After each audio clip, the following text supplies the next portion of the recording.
Hello everyone. Today we will talk about whether or not state or local government should pay for sports stadiums. Once you understand the reality of what creates economic impact, the answer is easy. Governments should never finance a stadium with public money as it is nothing but a financial aid or support to rich team owners and a few businesses that benefit from the events held there. There is a frequent argument that all the visitors coming to spend money at and around the sports events will produce enough economic impact to pay for the stadium. Well, this argument falls apart when you realize one important point. Economic impact is not the same as tax revenue. It is easy to think that a new stadium will produce more money than the cost of any public financing.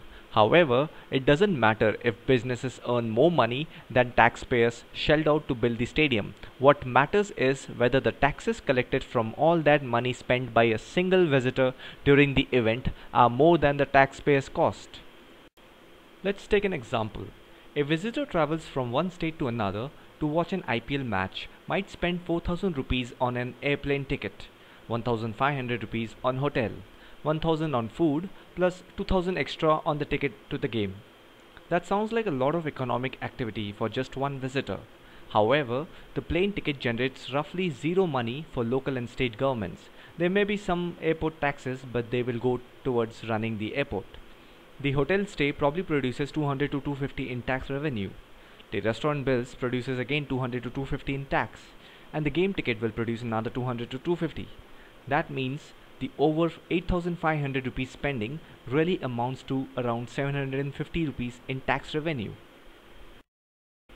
We also need to understand that some of that tax revenue has to go toward government's cost associated with the holding of sports events like extra police, traffic control, perhaps more public transit, etc. At the end of the day, only a very small fraction of total spending associated with stadium events is left over to help pay back the taxpayers for building a stadium. Businesses near the stadium, like restaurants and hotels, might win from the extra local spending, but it doesn't make sense to see taxpayers pay for building a stadium so that a few favored businesses can see greater profits.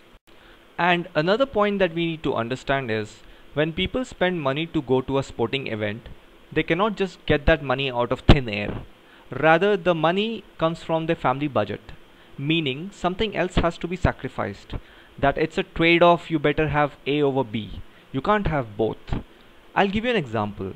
If I buy a ticket for an IPL match, the result of that spending might mean going to fewer movies, not going to a local amusement park, or not eating out by going to a local restaurant, etc.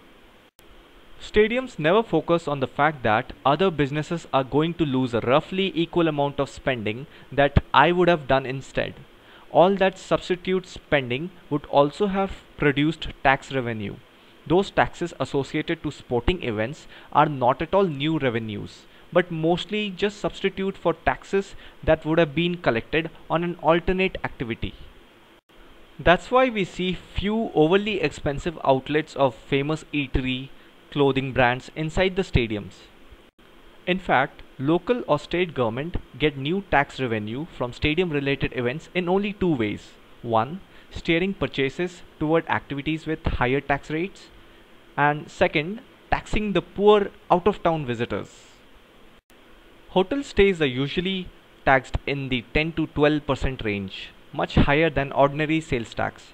So there is some gain there. But my meal before and after a game generates no more tax than a meal I might have eaten in my neighborhood if I had skipped the game.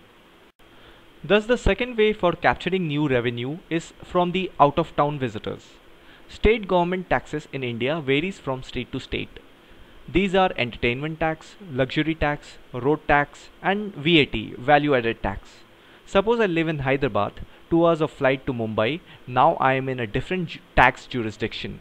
So when I go to an IPL game and eat a meal in Mumbai, Mumbai gets some tax revenue and my hometown loses an amount.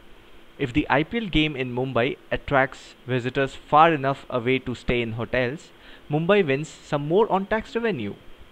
Once you look at things this way, you see that stadiums can only justify public financing if they will draw most visitors from a long distance on a regular basis.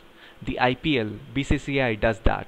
But the average city's tennis, basketball, hockey team does not. Since most events held at a stadium will rely heavily on the local visitors, they will never generate enough tax revenue to pay back taxpayers for the cost of the stadium. So support your local sports team, enjoy cricket, IPL, but never support public financing of a sports stadium. We as a taxpayer are virtually guaranteed to lose that game. That's all I have for today. We'll be back with a breakdown for understanding another global topic. Thanks for watching.